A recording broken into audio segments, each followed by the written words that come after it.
It's down to the wire in the race for mayor of the city of North Charleston. In this edition of Quintin's Close-Ups, I sit down exclusively with one of the mayoral candidates, Thomas Dixon, one-on-one. And if you haven't already, subscribe to my YouTube channel and download my free Quintin's Close-Ups app in your Apple or Google Play stores. Pastor Thomas Dixon, welcome back to Quintin's Close-Ups. Quintin, Washington. Thank you for having me, sir. You're welcome. I appreciate it. Well, anytime. Yes, sir. It's down to the wire. Yes. What is it? 4 days before the election? 4 days. Who's Thomas Dixon right now? Thomas Dixon is someone who is happy to see this day, for one. It's been a long 2 years since I announced. Right. It's been somewhat brutal. Most people know me that I'm a man of integrity and that I try to operate above the moral depravity that we live in. But in the midst of this campaign, it has been my belief in the good of man has been somewhat shattered because of some of the things that have happened. So where am I at today? I'm looking forward to 4 days from now winning this election so we can begin to not allow wrongdoing, bad behavior to continue without being addressed from the head office in North Charleston. And I want to get back to that in just a second. Mm-hmm. What is the biggest difference between 2 years ago and right now when you think of Thomas Dixon as a mayoral candidate for North Charleston? The biggest difference is that the message that there's hope has been spread quite widely among the community. That someone who has shown themselves as a champion for the community has not only stepped up to be a bigger voice for the community, but actually to take a position of authority where those who have not had hope for decades actually in North Charleston now have an opportunity to look forward to a future, a bright future, not a future that's dead-ended or deadpanned, but a future full of hope and promise. Now, obviously, you talk about being a man of integrity, and on the campaign trail during the North Charleston mayoral race, a lot of people talk about the alleged corruption in North Charleston City Hall. Mm-hmm. Tell me, how could you bring your integrity to City Hall? Well, the first thing is that there needs to be a forensic audit done of the last 15 to 20 years to uncover any type of malfeasance that may have occurred. I'm not going to say there's actually been that malfeasance there, that corruption there, but there's a lot of allegations. And before I can effectively move forward, I need to make sure that the weeds of the past are effectively dug up so that we can move forward. Cleaning the slate, starting anew and afresh with planting the seeds of righteousness in North Charleston City Hall ultimately is going to bring a good crop. We can't have corruption at the top and expect the bottom to not be corrupt. So what we see in North Charleston is a pattern that has been alleged to have started at the top and is carried out in the lower levels, even though everybody likes to point at the lower levels all the time, instead of actually looking where the root cause is. So we'll find out exactly what the problem is, address the problem, but all the while impressing upon the people that we're better as a society and as human beings than we've allowed ourselves to be. We will not make excuses for bad behavior, and corruption will not be accepted within my administration. And we will call our entire community to a higher standard, be it the young brothers on the block, be it our single parent households, be it our employers, be it our elected officials. Everybody is going to be called to a higher moral standard that will be translated into a better community. Let me take you to the Post and Courier. Obviously, they endorsed current North Charleston Mayor Keith Sunday for mayor, and I want to break down a couple of the paragraphs in that particular editorial. Let me go with this one, actually. Let me get to that one, actually. It says this: as North Charleston closes in on 50 years as a city, Mayor Sunday clearly is the most qualified person to balance these essential obligations and continue their upward trend over the next 4 years. He deserves another term as mayor, according to the Post and Courier. What will be the essential obligations for you if you become mayor? The essential obligations for me as mayor will be to ensure that those that have been neglected for the last 25 years under this mayor, that they are patting on the back, that they have a fair shot at life, liberty, and the pursuit of happiness that everybody else that he has accommodated for 25 years has. So I don't know where the Post and Courier says he deserves another term when he's clearly neglected 50% of his city when it comes to actually being better.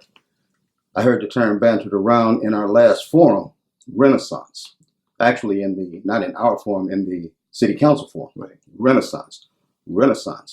Well, after 25 years under this mayor, the Renaissance should have begun 15 years ago. And maybe now, as a community as a whole, we could be reaping the benefits of that Renaissance, not after the fact. Now, it's too late. There's been too little done, and it's too late for that redeeming quality that says, give him another term. It's too late for that. As my good friend Mujahideen Dabaha said in the middle of city council meeting at one time, Mayor, some of your time is up.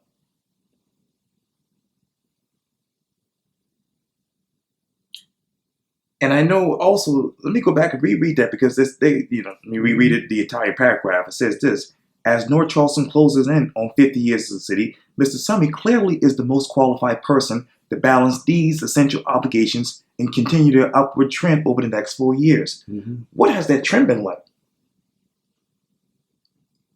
That's too much, too little, too late, to coin a phrase from the music industry. Too much, too little, too late. Over the last 2 years, actually since I announced my candidacy, because prior to that, there was no movement. That movement for the community, or the trend that we're talking about, was not rare. The trend was there for our business growth and our companies to come here, working along with the COG and the chamber and all of that. But for the communities here, that trend has never started. There's never been a trend. So then we look to recent years, 2018, 2019, we see the promotion of the first African-American police chief. We see these different senior citizens buildings opening. We see a gym being built up on Remount Road. We see the mayor riding around handing out sandbags ahead of a storm coming instead of fixing the flooding issue that he could have addressed. We see a mayor walking around handing out sleeping bags to the homeless when he could have actually provided homes for the homeless within Naval Hospital had he had the vision for it. So the trend that they're talking about, it doesn't affect the common person.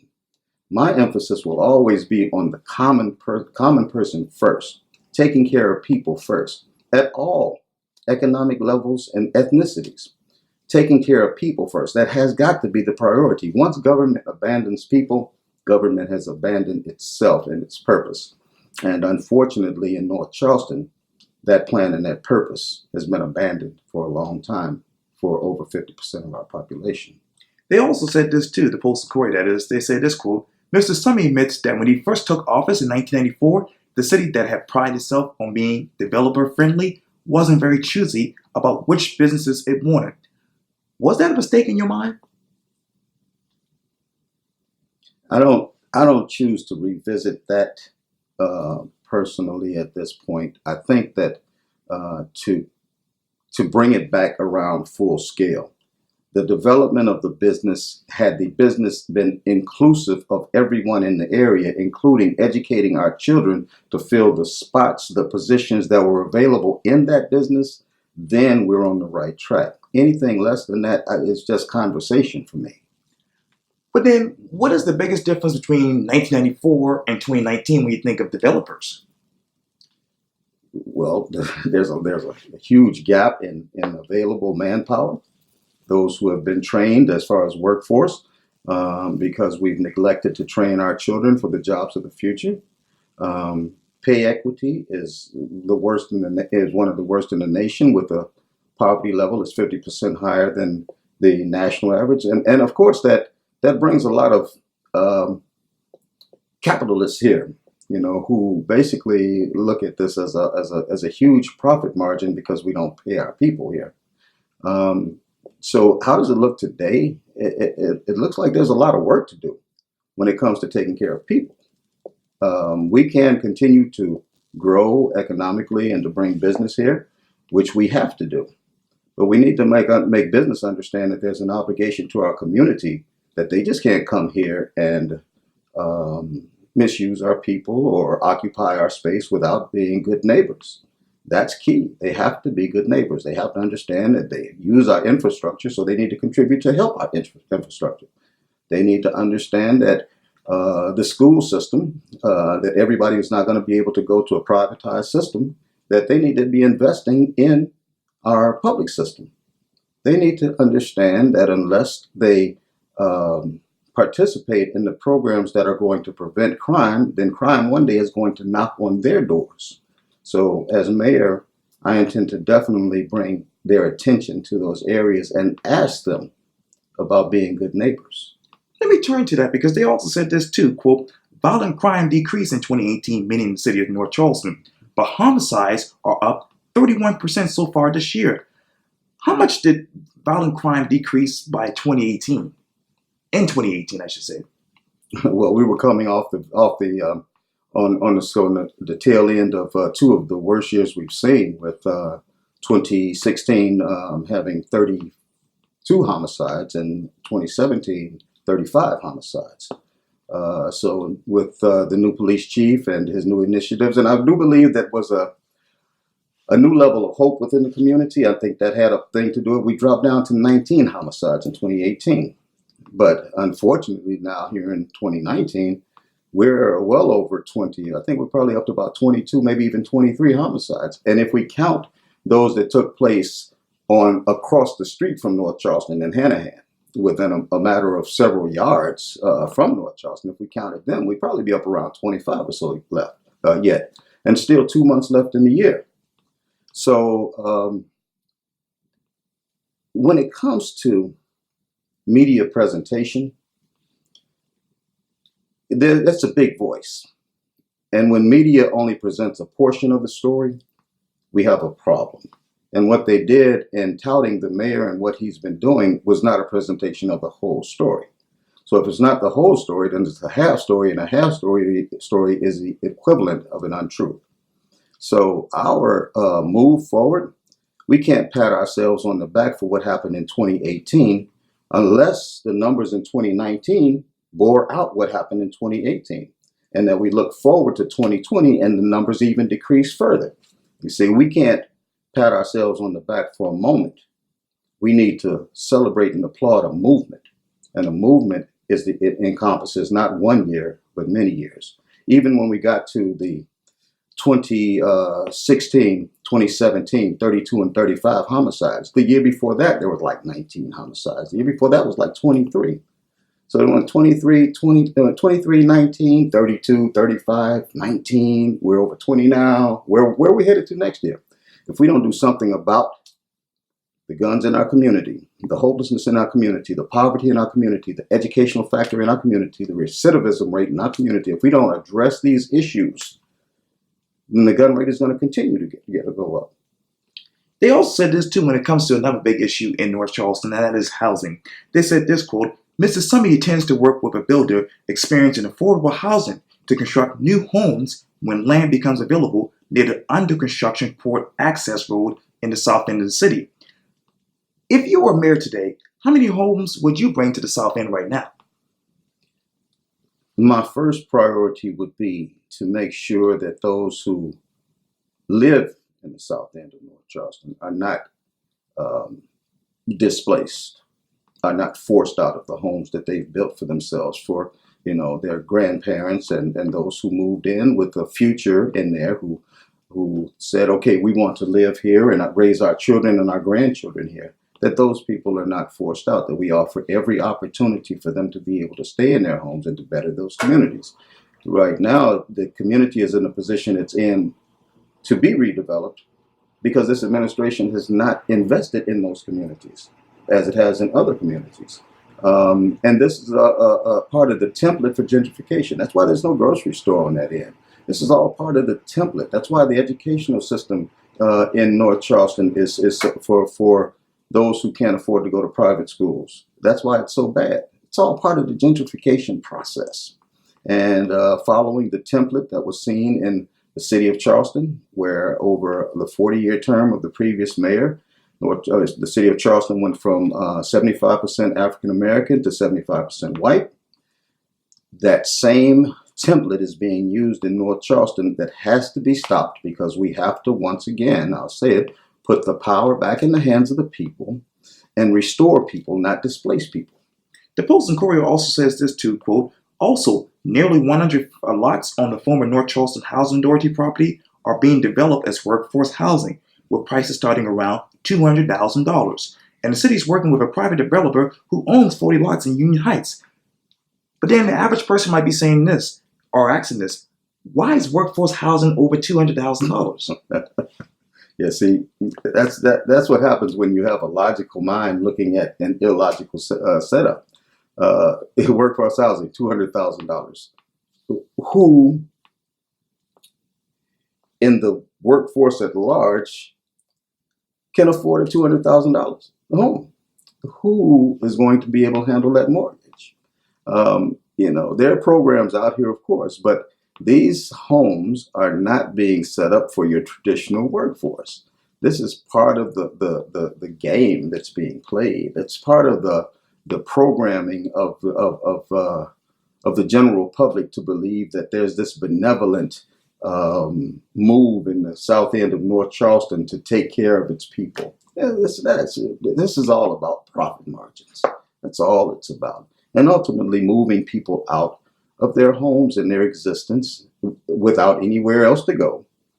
And because we have unscrupulous people who are in charge of these situations. So those areas, the $200,000 homes and whatever, that's not for our people who are working in minimum wage jobs where they can't even make more than $7.25 or 50 cents an hour or $11 or $12 an hour in 2019.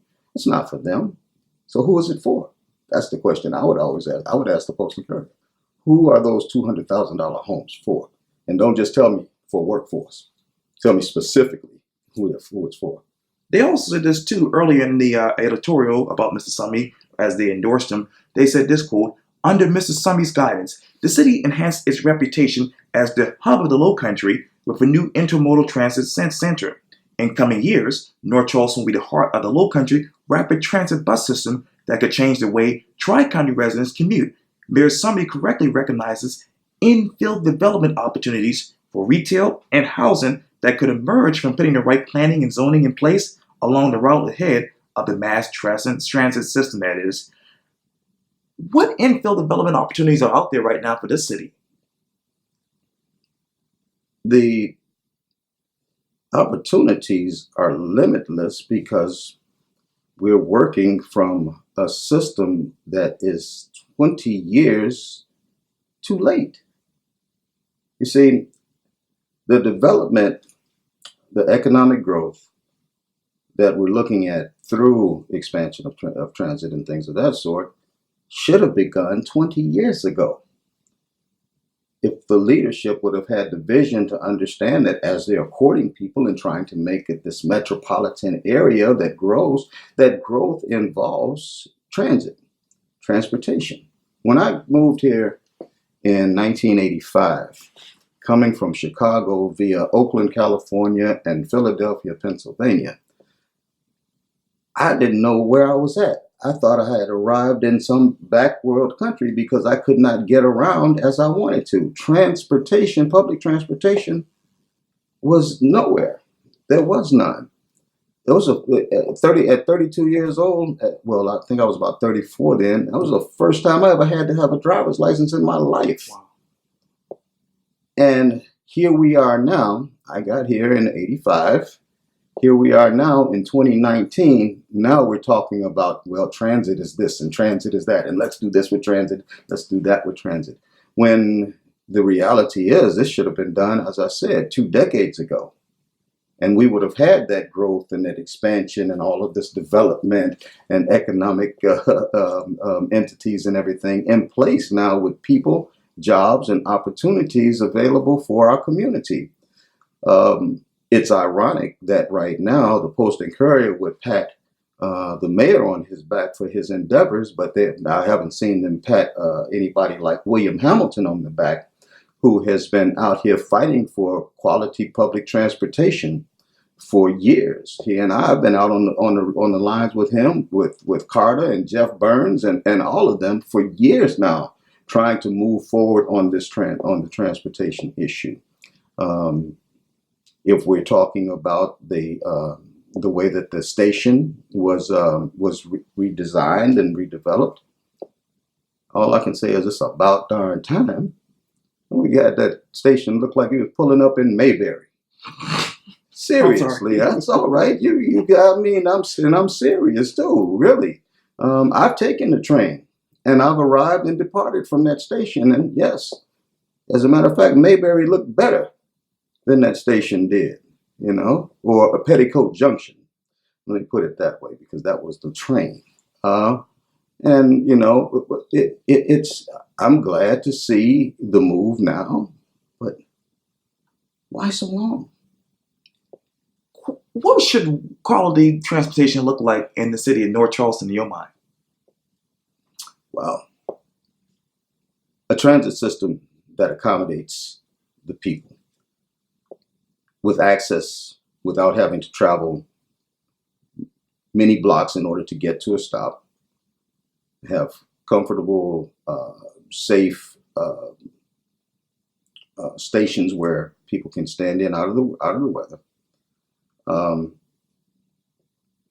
Whether it's a light rail or whatever type of mode, as long as it's one efficient, so that the people understand that there are schedules that this mode of transportation runs on, and it can be depended on to get them from point A to point B, that the community would be brought in, not through some system of let's go and have these little boards and we tack this, that, and the other on, but the community input would be in on the development of the routes and everything in order to make sure that the community itself was accommodated. I mean, we have several major arteries here, and it's a matter of running the bus systems off of those arteries.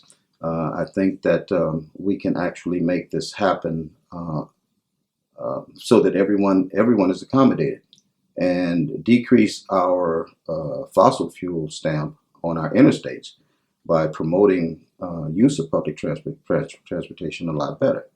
So, there's various models out here on the table. I know that they're prepared to move forward. The problem is when. It seems like we keep getting stalled out on it too. Like I said, I work with Hamilton a lot, Right. and he stays frustrated, and I do, because we got money assigned, then we get stalled. They say we're going to do this, then we get stalled. So my thing is, let's do something. Let's do something in order to accommodate the people, and let's get away from the necessity of having motorized vehicles on the streets.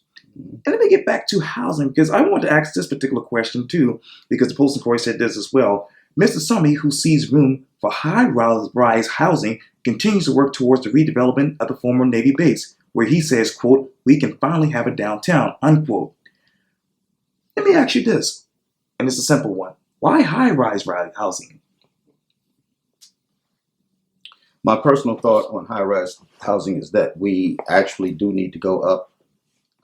We need to elevate our housing, but within that elevation, we need to make sure that accessible housing for all is available. For those who cannot pay large sums of money on a monthly basis, that according to their annual income, that what they'll pay to rent in these new places, that it never exceeds 30% of their annual income. Rent control works. I do believe, though, that high-rise development to a limit, not unlimited high-rise development, I think it's something that we should look into as we grow, because we can actually develop more space with more units without having to take the homes of those who are now in the way of being displaced. And we can actually work on those homes being redone, redone, so that those people can have a chance to stay in their homes.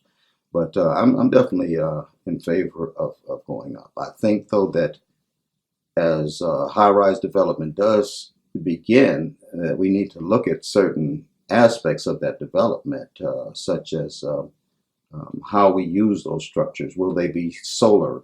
Will they be environmentally sound? Will they be in places that over-aggressive development will cause flooding?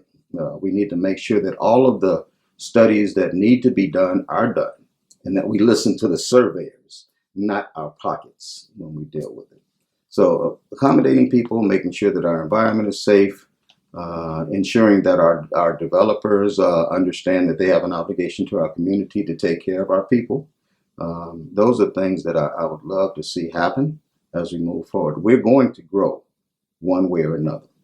We just need to grow smart. Quickly, talk to me about the two things in one word. Describe to me the following one word: eviction crisis in North Charleston. Doing this one word thing. I'm coming back to the old days of Quintin's doing close-ups. this one word thing. Eviction crisis in North Charleston. I should say the eviction rate. I'm sorry. Yeah, crisis is good. I like that. As a matter of fact, my response is crisis.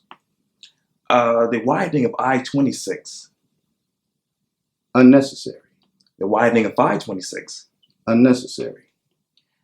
Thomas Dixon will do what in one day, on day one?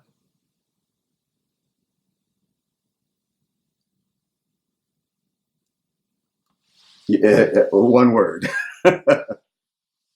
Okay. First thing in office. Wow, it's hard with Quintin. One word. You got anything harder?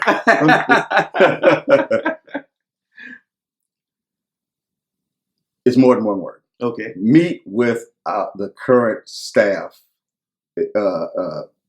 chiefs in North Charleston.